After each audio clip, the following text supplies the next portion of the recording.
예수께서 이제 병 고치시는 사역을 하시다가 그 자리를 떠나서 가시는데 이 마태 세리입니다. 이 마태가 이제 세관에 앉아 있는 것을 보셨습니다. 세리, 세금 걷는 사람이죠. 지금으로 얘기하면 이제 국세청 직원입니다. 그런데 이 나라가 지탱이 되려면 이 세금을 걷어야 되지 않습니까? 근데 이 당시는 로마가 이스라엘을 지배하고 있었습니다. 그래서 그 세금은 다 어디로 가냐면 이 로마 정부로 갈 수밖에 없는 겁니다.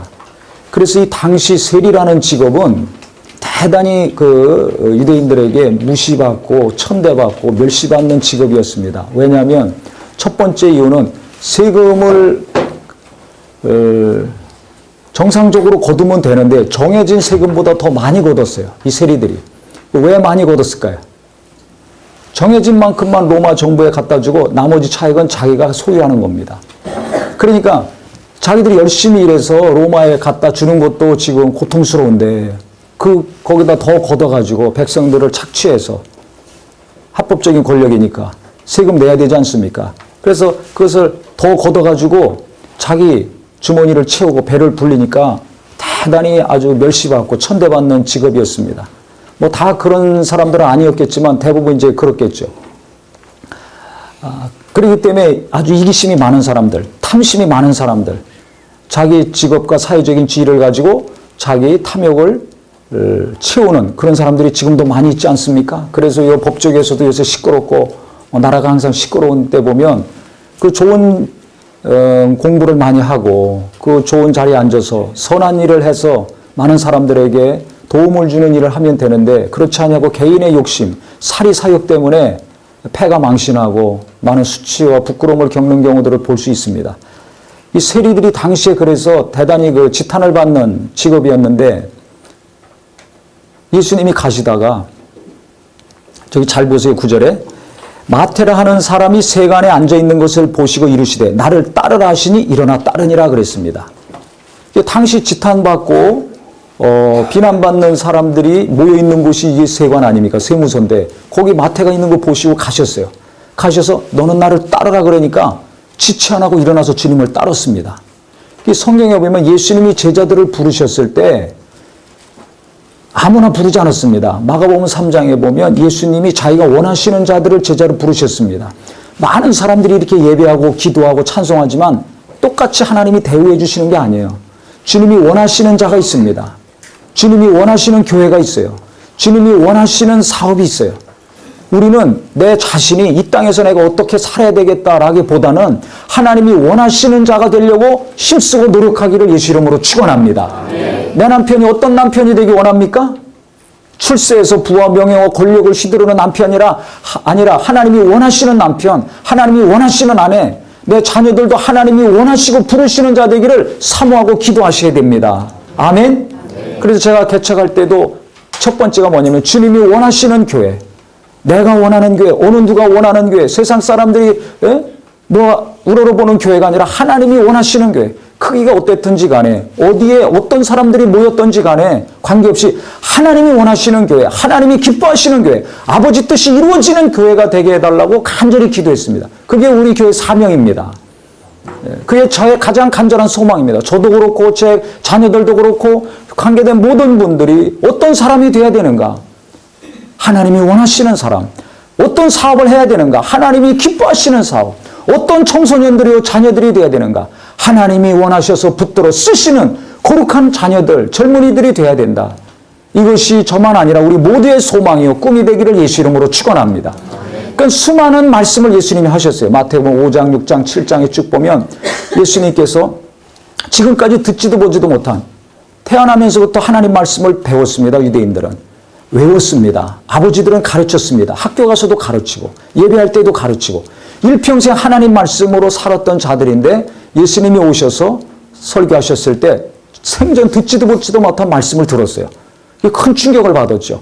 마태가 그 말씀을 다 들었을 것 같아요.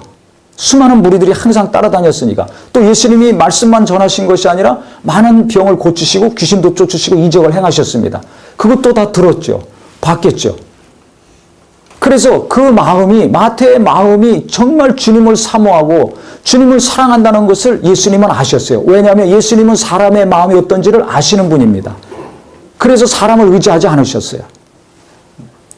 오직 하나님 아버지만 의지하셨지. 그래서 마태의 마음이 어떤지를 아시기 때문에 그 세관에 가셔가지고 마태가 앉아있는데 너는 나를 따르라니까 마태가 지체하지 않냐고 주님을 따랐습니다. 할렐루야. 아멘. 나 그러면 이거 월급 못 받는데 이 지금 나는 계속 지속할 수가 없는데 주님을 따르면 안정적인 삶을 살 수 없습니다. 평안하게 살 수 없습니다. 포기하고 헌신하는 삶을 살아야 됩니다. 그런데 그것이 두려우질 않아요. 지체하지 않냐고 주님을 즉시 따랐습니다. 베드로도 그렇죠. 요한도 그렇고 야고보도 그렇고 너는 나를 따르랬더니 아버지랑 그물 가지고 고기 잡는 어부들이었는데 그물 입다가 다 뒤로 하고 주님을 따랐습니다. 왜 그렇습니까? 고기 잡아서 부를 얻고 그 다음에 세무서 직원으로서 자기 자신 안정적인 삶을 사는 것보다 주님과 함께하는 삶, 주님을 따르는 삶이 더 가치 있고 더 위대하다는 것을 자기들이 알았기 때문에 지체하지 않냐고 고민하지 않고 따른 것입니다. 우리는 주님이 내게, 내 남편에게, 내 아내에게, 내 자녀들에게 하나님이 어떤 일을 맡기실 때 고민하고 갈등하지 아니하고 이와 같이 즉시 순종함으로 하나님이 쓰시는 거룩한 가정이 되기를 예수 이름으로 축원합니다. 할렐루야. 누가 갈등하고 고민하고 머뭇거리지 아니하고 즉시 순종할까요? 예수님이 어떤 분인지를 아는 사람, 하나님이 어떤 분인지를 아는 사람이 즉시 순종합니다. 그래서 하나님의 은혜와 사랑을 많이 체험하는 거, 깊이 체험하는 게 너무나 중요합니다. 주님이 함께 하시는 삶, 주님이 쓰시는 삶이 이 세상의 어떤 것보다 복되고 복된 것이라는 걸 아셔서 성령이 감동하시고 주님이 인도하실 때 즉시 순종해서 하나님이 계속 붙들어 사용하시는 우리 모두가 되기를 바랍니다. 그래 마태가 즉시 순종했어요. 그러니까 얼마나 감사하고 기쁩니까? 주님이 나를 인정해 주셨다는 거 아닙니까? 주님이 나를 알아주신다는 거 아닙니까? 사람이 내 마음을 알아주기만 해도 얼마나 기쁘고 위로가 됩니까? 그런데 만왕의 왕이시오 만주의 주시오 메시아인 구세주인 이 하나님의 아들이 내가 주님을 사랑한다는 걸 알고 있어요. 내가 주님을 사모하고 있다는 걸 알고 있어요. 내가 얼마나 주님을 기뻐하고 있는지를 아시고 나를 부르셨어요. 내게 찾아오셔서 그것도 일하는 직장까지 찾아오셔서 사업장까지 찾아오셔서 알아주시니까 얼마나 감사하고 기뻐요. 그러니까 가만히 있을 수가 없습니다. 어떻게 했습니까? 잔치를 벌렸어요. 그래서 10절에 보세요. 예수께서 마태의 집에서 앉아 음식을 잡수실 때 마태가 너무 기분이 좋아가지고 너무너무 기뻐서 잔치를 벌렸습니다. 그러니까 잔치 벌릴 때 자기 식구들만 먹습니까? 친구들 부릅니까? 여기 자기들끼리만 식사하시네. 친구들 부르죠. 뭐 친척도 부르고 동료도 부르고 뭐 세무서에서 일 많이 했으니까 동료들도 부르고 선배들 후배들 다 불렀을 거 아닙니까? 다 불렀어요. 마태가 기분 좋게 지금 얘기하면서 식사하고 있습니다. 예수님과 제자들도 거기 초대돼서 지금 같이 이제 식사하고 계시는 거예요. 그런데 이 당시 같이 밥을 먹는다는 것은 대단히 중요합니다. 그것은 함께 한다는, 마음과 생각이 함께 한다는 걸 뜻해요. 굉장히 친했을 때나 식사합니다. 우리도 그렇잖아요. 친하고 뭔가 마음과 뜻이 통해야 같이 식사를 하지, 안 그러면 뭐 간단하게 차만 먹고 가든지 전화만 하고 끝나지 같이 밥 먹는 거 아무하고나 안 합니다. 굉장히 친밀할 때, 내가 이 사람을 포용하고 수용했을 때, 그때 함께 식사를 하면서 교제하고 여러 가지 이제 일들을 하죠. 마찬가지예요. 그 예수님이 당시 많은 유대인들에게, 이스라엘 사람들에게 지탄받고 손가락질 받고 정죄받고 맨날 돌 던지는 사람들이었는데 그들을 수용하셨다는 거예요. 그들을 포용하셨다는 겁니다. 그래서 그들과 함께 하실 정도가 아니라 식사까지 같이 하셨어요. 그러니까 이 바리새인들이 볼 때는 율법대로 하나님 말씀대로 산다는 의로운 마음으로 살았던 이 사람들이 볼 때는 이거 굉장한 타락이에요. 이 당시 유대인들은 이방인들과 같이 있질 않았습니다. 대화도 하지 않았습니다. 근데 지금 뭘 하고 있는 거예요? 식사까지 하고 있잖아요. 특히 세리들은 더한 거죠. 세리들은 상종할 수 없는 직종의 사람들이에요. 아주 무시했던 사람들이에요. 그런데 어떻게 그래서 11절에 보시면 바리새인들이 이것을 보고서 항상 따라다녔거든요. 예수님 넘어뜨리고 책 잡으려고. 그의 제자들에게 말했습니다. 어찌하여 너희 선생은 세리와 죄인들과 함께 잡수시느냐? 아니 하나님의 아들이라 그러면서 또 유대인인데 어떻게 저 더러운 자들과 같이 저 욕심 많고 우리 재정을 갖다가 탈취해가고 로마 정부에 갖다 주고 자기 배를 채우는 저 나쁜 사람들, 저 범죄자들, 저 악한 자들, 저들과 어떻게 같이 어울리고 밥까지 같이 먹느냐? 이게 말이 되느냐? 이게 잘못된 거 아니냐? 이 얘기입니다. 이걸 예수님이 이제 들으신 거예요. 그리고 뭐라고 그러셨는가? 잘 보세요. 12절부터 건강한 자에게는 의사가 쓸데없고 병든 자에게라야 쓸데있느니라. 너희는 가서 내가 궁유를 원하고 제사를 원하지 아니하노라 하신 뜻이 무엇인지 배우라. 나는 의인을 부르러 온 것이 아니요 죄인을 부르러 왔노라. 이렇게 말씀하셨습니다. 병든 사람이 의사한테 가죠. 병 고치려고. 건강한 사람은 안 갑니다. 즉 건강한 사람은 누굴 뜻합니까? 이 바리새인들 뜻합니다. 이 사람들은 자기들은 하나님 말씀대로 하나님 뜻대로 잘 살고 있고 신앙생활 최고로 잘하고 있다는 자부심과 긍지를 갖고 있던 사람들입니다. 근데 이들에게 빠진 것이 있었습니다. 그게 뭐냐면 궁일이 여기는 마음이 빠졌어요. 하나님을 사랑하고 이 땅의 성도들, 이스라엘 백성들을 사랑하는 가장 중요한 이 마음이 빠져 있습니다. 그러니까 마음은 싸늘한 거예요. 냉정한 겁니다. 그걸 왜냐하면 정죄만 하잖아요. 자기들은 율법대로 하나님 법대로 살았어요. 제사도 쉽게 말하면 우리가 지금 예배도 하나님이 하라고 하는 대로 다 했어요. 그런데 하나님을 사랑하는 마음, 연약한 자들을 사랑하는 마음이 없습니다. 죄인들을 긍휼히 여기고 사랑하는 마음이 없어요. 그러니까 뭐 정죄만 하죠. 너는 왜 이 말씀대로 이렇게 안 했어? 너 오늘 왜 예배 안 나왔어? 너 오늘 왜 헌금 안 해? 왜 11조도 안 해? 너 왜 기도 모임에 안 나와? 너 왜 성경도 안 봐? 이 믿음 없는 것들. 정죄만 하는 겁니다. 나는 하는데 너는 왜 안 해? 나는 금식하는데 너희들은 왜 안 하냐? 나는 기도 하루에 3번씩 꼬박꼬박 하는데 당신들은 왜 안 하냐? 그러니까 이들이 아주 교만하죠. 그러게 주님을 사랑하며 동료들을 사랑하고 믿음이 연약한 자들 사랑하는 마음을 얻고 정죄만 합니다. 그러니까 어떻게 됩니까? 나중에 외식하는 거죠. 겉으로는 정말 믿음 최고의 수준의 신앙생활인데 속에서는 가장 중요한 하나님을 사랑하고 이웃을 사랑하는 마음은 전혀 없는 겁니다. 그래서 예수님이 이때 말씀하시는 거예요. 내가 이 세리들과 이 죄인들과 어울린다고 너희들이 나를 비난하느냐? 책잡으려고 하느냐? 나는 궁유를 원하고 제사를 원치 않는다. 이게 호세아서 6장 6절의 말씀입니다. 호세아 선지자가 한 말씀을 인용하시면서 지금 말씀하신 나는 의인을 부르러 온 것이 아니라 죄인을 부르러 왔다. 주님이 원하시는 자, 주님이 찾으시는 자는 의로운 자가 아닙니다. 잘 들으셔야 돼요. 죄인입니다. 교회는 죄인들이 모여서 예수의 은혜로 사는 곳입니다. 아멘? 신앙생활 잘하고 말씀도 잘하고 헌금도 잘하고 기도도 잘하는 분들 그거 중요합니다. 그런 분들이 어떤 마음을 가져야 되는가? 이미 신앙생활하고 신앙생활 하는 분들은 어떤 마음을 가져야 되는가? 죄인을 향해서 긍휼히 여기는 마음을 가져야 됩니다. 이게 주님의 마음입니다. 만약에 예수님이 오셔가지고 의로운 자만 찾으셨다면 하나님의 아들이시니까 말씀대로 살고 하나님 뜻대로 사는 자들만 찾으셨다면 그 눈에 들어올 사람이 있을까요? 없을까요? 하나도 없습니다. 의인은 없나니 하나도 없다고 로마서에 기록하고 있지 않습니까? 의로운 사람 이 땅에 하나도 없습니다. 목사가 의롭습니까? 목사 때문에 지금 한국교회가 얼마나 어지러운지 아시죠? 큰 교회 목사, 능력 있는 목사, 유명한 목사님들 때문에 지금 기독교가 얼마나 힘든지 아시죠? 의인은 없어요. 목사라고, 장로라고, 오래 신앙생활했다고, 능력이 있다고, 말씀을 잘한다고 의인이 아닙니다.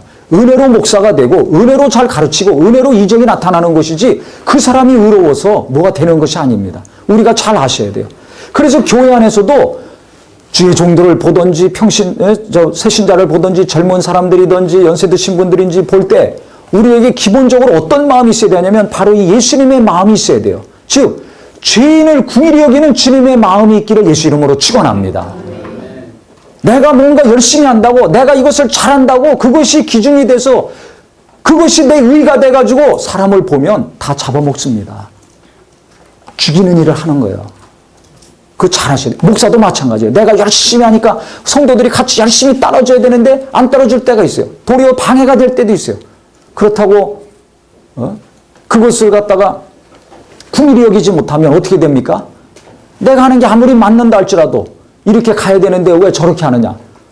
그래서 정죄하고 만약에 비난하고 한다면 어떻게 되겠습니까? 그 사람이 은혜 받을까요? 못 받을까요?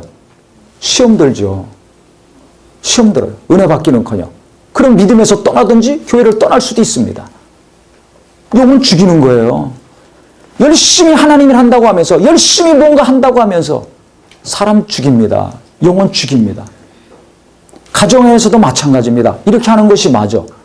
그런데 아니 이렇게 하라고 그랬는데 왜 안 해? 이렇게 하는 건 맞는데 당신은 왜 안 해? 벌써 화가 나죠. 정죄하면 상처가 되고 분노가 일어납니다. 아무리 기도하고 신앙생활 열심히 하고 예배하고 11조하고 전도도 하고 이것저것 잘합니다.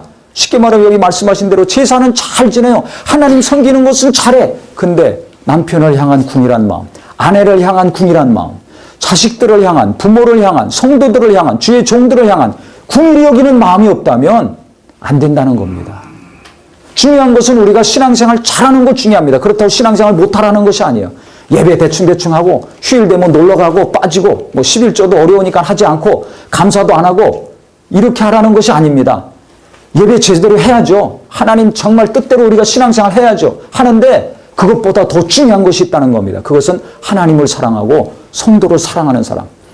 가족을 궁일이 여기고 성도들을 궁일이 여기고 이 땅에 믿음 없는 자, 연약한 자들을 궁일이 여기는 마음이 더 중요하다는 것입니다. 바리새인은 이게 빠져 있어요. 그래서 나는 의인을 부르러 오지 않았다. 나는 제사 잘 지내는 사람들, 하나님 말씀대로 잘 지키고 행하는 자들 부르러 온 것이 아니다. 나는 죄인을 부르러 왔다. 예수님은 우리 죄를 담당하시고 그들을 제자 삼으시고 그들로 말미암아 구원의 역사가 계속 이루어지기를 원하시고 있습니다. 그래서 우리는 누군가를 자꾸 비난하고 정죄하고 돌 던지는 거 하면 안 됩니다. 그 무서운 말씀을 예수님이 하셨어요. 마태복음 5장 1절부터 보면 저는 그 말씀을 대할 때마다 막 가슴이 뜨끔뜨끔해요. 너희는 누군가를 비난하지 말아라. 누군가를 비난하면 너희가 비난을 받을 것이다. 너희의 헤아리는 헤아림으로 헤아림을 받을 것이요. 비난하는 비난으로 너희도 비판을 받을 것이다 그랬어요. 그러면서 뭐라고 말씀하셨습니까? 남의 눈에 있는 가시만 뽑으려고 하지 말고 내 안에 있는 들보를 먼저 뽑아라. 그 다음에 형제의 눈에 있는 가시를 뽑아라. 그렇게 말씀하셨죠. 내가 누군가를 계속 비난하는 거, 헤아리는 거. 왜 그렇습니까? 내 안에 뭐가 있기 때문에 그럴까요? 의가 있는 거예요. 저렇게 하면 안 되는데, 저렇게 하면 안 되는데. 맞아요, 그게. 그 사람이 잘못하는 거 맞아요. 그런데 내가 계속 저렇게 하면 안 되는데 안 되면서 헤아리고 따지고 비난하다 보면 어떻게 됩니까? 내가 시험 듭니다. 내가 시험 들어요. 그러면 나는 완전합니까? 그렇지 않습니다. 내가 완전하다고 내가 옳다고 생각할 때 그것이 말로 나오고 행동으로 나옵니다. 남을 비방하거나 남에게 대한 부정적인 얘기들이 계속 나옵니다. 내가 의롭다고 생각할 때 그렇게 행동합니다. 그거 하지 말라는 거예요. 왜 그러냐면 그러면 누군가 나를 또 그렇게 비난하고 헤아린다는 겁니다. 그 완전하진 않잖아요. 내가 잘하는 것도 있고 못하는 것도 있습니다. 그런데 잘못하는 것만 자꾸 우리 눈에는 들어옵니다. 잘하는 건 별로 안 들어와. 또 자기에 대해서는 대부분 자기를 사랑하는 마음이 강합니다. 자기애가 누구나 강해가지고 내가 못하는 것은 별로 생각 안 하고 대부분이 나는 잘하는 것만 생각해요. 남에 대해서는 연약한 것만 보이고 나는 내 장점만 보이고 그러니까 어떻게 합니까? 내 안에 들보를 모르는 거예요. 대부분이 자기의 들보를 모릅니다. 자기를 객관적으로 보질 못해요. 냉철하게 자기 자신을 볼 수 있어야 되는데 나에 대해서는 너무 관대해. 그러니까 어떻게 되겠어요? 자꾸 남의 눈에 있는 가시만 보이는 거예요. 그것만 뽑으려고 합니다. 그러면 마귀가 역사합니다. 첫째 내가 시험 들고 그렇게 계속하다 보면 나 때문에 다른 사람들이 시험 들어요. 마귀가 역사하게 돼 있어요. 그게 은혜가 안 되고 생명이 없습니다. 그런 상태에서 신앙생활 열심히 해보세요. 열심히 하는 사람들의 특징이 뭐예요? 나는 열심히 하는데 다른 사람이 열심히 안 하거든. 그게 벌써 판단이 되죠. 그것이 괴로워. 왜 저렇게 하지? 왜 저렇게 하지? 그러니까 내가 시험 들어요. 누가 역사하는 겁니까? 원수가 틈탄 거 아닙니까? 그러니까 내가 벌써 의가 되고 내가 기준이 되고 남이 판단이 되면 그 즉시 우리가 알아야 됩니다. 그런 마음과 생각이 들어올 때마다 시험이 들고 뭔가 화가 나고 짜증이 나죠. 그럴 때 벌써 원수가 틈탄다는 걸 하셔서 오늘 말씀이 기억나시기를 예수 이름으로 축원합니다. 내가 그 사람을 궁일이 여기는 마음이 있는 거예요, 없는 거예요? 없으니까 화도 나고 짜증도 나고 자꾸 가시 뽑으려고 그것만 자꾸 얘기하는 겁니다. 말은 안 하더라도 그것 때문에 내가 계속 괴로워하는 거예요. 이 사람 왜 맨날 이러지? 저 집사 왜 맨날 저러지? 저 목사님 왜 맨날 저러지? 자꾸 뭐 왜 맨날 저러죠? 나는 그런 게 또 있어요, 없어요? 나도 있어요. 그거 먼저 알으라는 겁니다. 그래서 우리는 내 안에 어떤 들보가 있는지를 좀 보셔야 돼요. 내 안에 뭐가 있는지는 거의 신경 안 써. 남이 어떻게 하는지만 신경 쓰고 나에 대해서는 별로 신경을 안 써요. 머리를 어떻게 해야 되나, 화장하고 옷하고 핸드백, 구두 뭐 신고 다녀야 되나, 이것만 신경 쓰지 말고 내 안에 어떤 들보가 있는가, 어떤 시꺼먼 것이 있는가, 내게 온전치 못한 것은 무엇인가를 먼저 보고 깨달아서 들보를 뽑아내는 기도와 말씀이 되기를 예수 이름으로 축원합니다. 그런 사람들은 어떻게 해요? 남을 궁일이 여깁니다. 그런 아내를 만나야 복된 자가 될 수 있어요. 그런 부모를 만난 자들이 복된 자들입니다. 맨날 너는 왜 이러냐? 당신은 왜 이래? 이렇게 해야 되는데 왜 저렇게? 맨날 정죄만 해보세요. 살면서 계속 상처만 받는 거예요. 그러니까 어떻게 해요? 못 살겠다 가라보자 막 도장 찍는 거 아닙니까? 가르면 뭐 그 사람은 의인입니까? 똑같이 다 죄인이에요. 그렇기 때문에 궁일이 여기는 마음이 있어야 돼요. 궁일이 여기는 마음. 그래 내가 원하는 것은 궁일이다. 제사가 아니라 궁일이다. 나는 죄인을 불러왔다. 의인을 부르러 온 것이 아니라 죄인을 불러 회개시키러 왔다고 주님 말씀하신 겁니다. 그래서 내 안에 어떤 들보가 있는지, 어떤 온전치 못함이 있는지를 내가 알아야지 그것을 해결하고 하나님의 은혜 가운데 내가 온전케 되고 겸손해집니다. 그래야 누군가의 연약함을 보고 가시 같은 것을 봤을 때 그것 때문에 내가 아파하고 괴로워하고 막 비난하고 헤아리고 정죄하지 아니하고 그 사람을 궁일이 여길 수가 있어요. 참 신기해요. 부부 간에 부모 자식 간에 시어머니와 며느리 간에도 불쌍히 여기는 이 주님의 마음과 생각이 들면 마음이 평안해집니다. 누구 마음이 먼저 평안해질까요?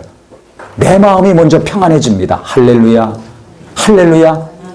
이게 돈으로도 할 수 없어요. 어떤 것으로도 할 수 없는데 궁일이 여기는 주님의 마음이 들어오면 주님의 말씀이 생각나서 궁일이 여기어야 되겠다고 내 마음과 생각이 딱 바뀌면 그때 그렇게 마음이 괴롭고 가시에 찔리는 것처럼 아프고 화도 나고 힘들고 그랬는데 그 마음이 싹 없어집니다.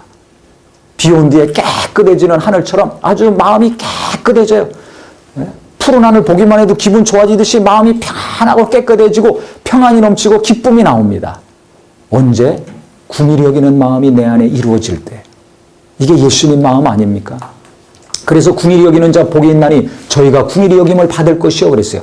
내가 누군가를 궁일이 여길 때, 불쌍히 여길 때 하나님이 나를 궁일이 여겨주시고 내게 큰 은혜를 주시고 위로를 주시고 나를 용서해 주신다는 겁니다. 이 은혜가 날마다 이루어지기를 예수 이름으로 축원합니다.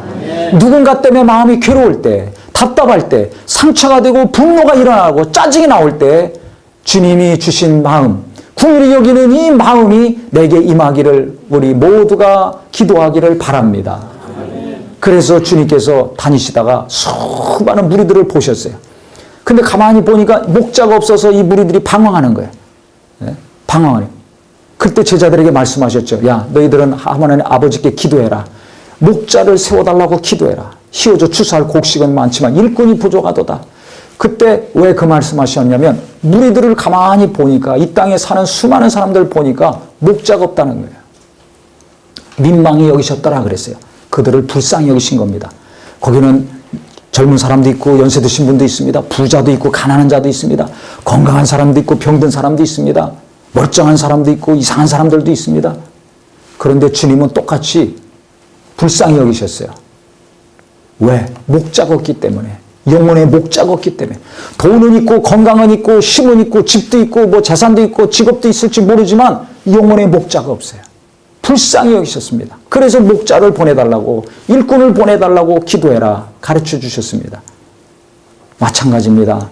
내가 가족들 볼 때 이것저것 세상의 기준으로 보고서 괴로워하지 마시고 갈등 계속 일으키지 마시고 그 영혼이 하나님의 은혜 받아야 되는데 저 사람이 저거 잘못 알고 돌이키고 깨달아야 되는데 생각해서 남편이 아내를 궁일이 여기고 아내는 남편을 불쌍히 여기는 은혜가 있기를 예수 이름으로 축원합니다.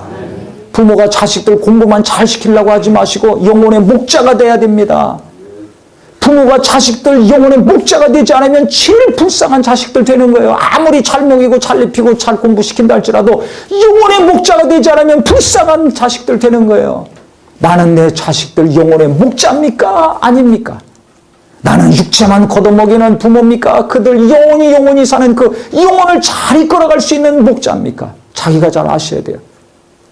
그래서 자식들을 불쌍히 여기게 돼. 공부를 잘하건 못하건 자식들을 불쌍히 여겨야 됩니다.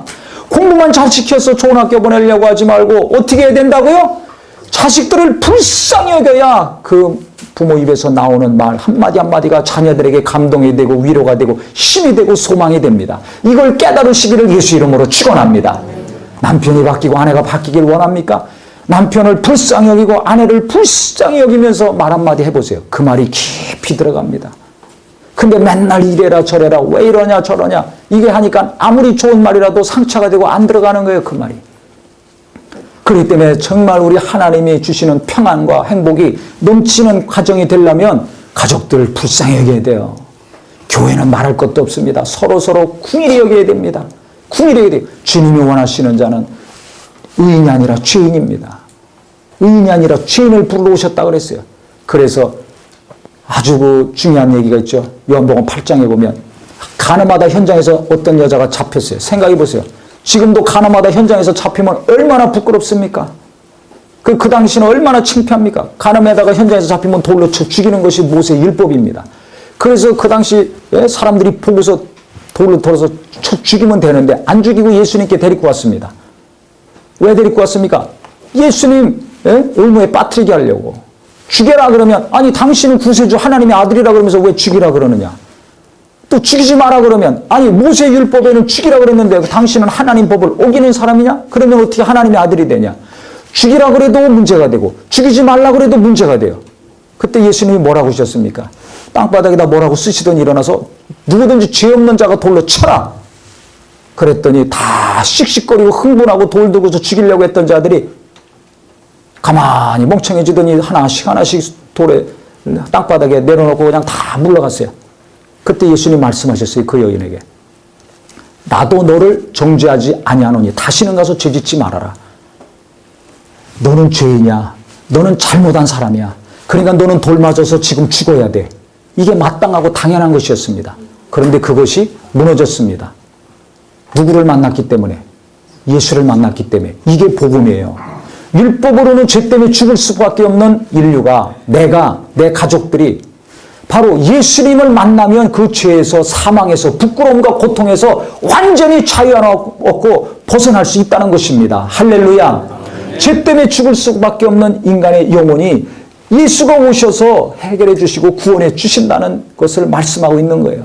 그게 누구나 다 나만 누구에게 돌 던지면 안 된다는 겁니다. 그 돌 던지지 말으라고 하신 거예요. 그게. 시뻘건 죄를 졌지 않습니까? 지금 외간 남자하고 간음을 했습니다. 죽어마땅한 여자입니다. 하지만은 돌 던지지 말으라는 거예요. 가족들끼리 돌 던지지 말아야 됩니다.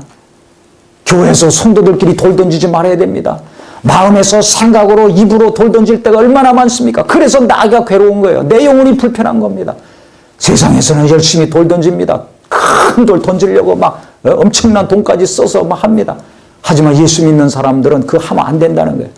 나는 너를 정죄하지 않으니 다시는 가서 죄짓지 말아라. 그래서 그 여자가 살아났어요. 예수를 만났기 때문에 산 겁니다. 죽을 수밖에 없는데 예수 한 번 만났으면 똑같습니다. 우리도. 내가 예수님 때문에 구원받은 거 아닙니까? 그래서 내가 은혜 받고 구원받았다면 내가 내 가정도 살리고 이웃도 살리고 친구도 살리고 누군가의 영혼을 살리길 원한다면 우리는 세상 사람들처럼 믿음 없는 사람들처럼 돌 던지는 사람이 아니라 불쌍히 여기고 긍휼히 여기고 용서하여서 예수님이 세간에 있는 자들 부르시고 그 다음에 그 잔치집에 앉아서 같이 식사 즐겁게 하신 것처럼 우리는 연약한 자, 까다로운 자, 예민한 자, 교만한 자, 지멋대로 하는 자, 정죄만 하고 돌 던질 것이 아니야. 그들을 품고 그들과 함께 교제하고 함께 기도하고 함께 함으로 말미암아 그들이 하나님께 돌아오고 온전케 되는 큰 은혜가 있기를 예수 이름으로 축원합니다. 이와 같은 역사가 가정에서 교회에서 일터에서 계속 지속되기를 예수 이름으로 축원합니다. 예수 이름으로 축원합니다. 바로 그 자를 주님은 원하시는 거예요. 그럴 때 하나님이 긍휼히 여기는 마음을 갖고 기도하고 긍휼히 여기는 마음을 갖고 인내하고 긍휼히 여기는 마음을 가지고 함께하려고 품고 나아가는 자를 하나님은 쓰셔서 그를 통해서 가정이 평안해지고 교회가 평안해지고 이 땅에 하나님의 나라가 확장되고 이루어질 것입니다. 이 선한 일에 하나님이 쓰시는 우리 모두가 되기를 예수 이름으로 축원합니다. 기도하겠습니다. 하나님 아버지, 주님이 이 땅에 오셨을 때 당시 가장 지탄받고 욕먹고 멸시받던 세리들, 그들과 함께 하시고 식사도 하셨습니다. 그때 바리새인들이 와서 어째 당신의 선생은 저 죄인과 세리들과 함께 안 하냐 했을 때 예수님이 나는 궁유를 원하고 제사를 원치 않는다. 나는 의인을 부르러 온 것이 아니라 죄인을 부르러 왔노라 하신 것처럼 정말 우리는 주님의 마음을 가지고 의인만을 찾는 자가 아니라 연약하고 부족하지만은 정말 주님의 마음을 가지고 그 연약하고 부족한 자들과 함께하기를 기뻐하고 그리하여 그들이 온전케 되는 일에 쓰임받는 하나님의 자녀들 되게 하여 주시옵소서. 연약하고 부족한 것만 정죄하고 비난하고 헤아림으로 날마다 시험 들고 고통당하고 사는 자가 아니라 그 연약한 자들을 불쌍히 여기고 궁일이 여기며 나갈 때 주님이 세리들과 함께 식사하신 것처럼 그들을 품고 수용하며 함께하기를 기뻐할 때 우리 하나님이 더 크게 쓰시고 높이시는 복된 자들이 되게 하여 주시옵소서. 성령으로 인도하여 주시옵소서. 예수님의 이름으로 기도합니다. 아멘.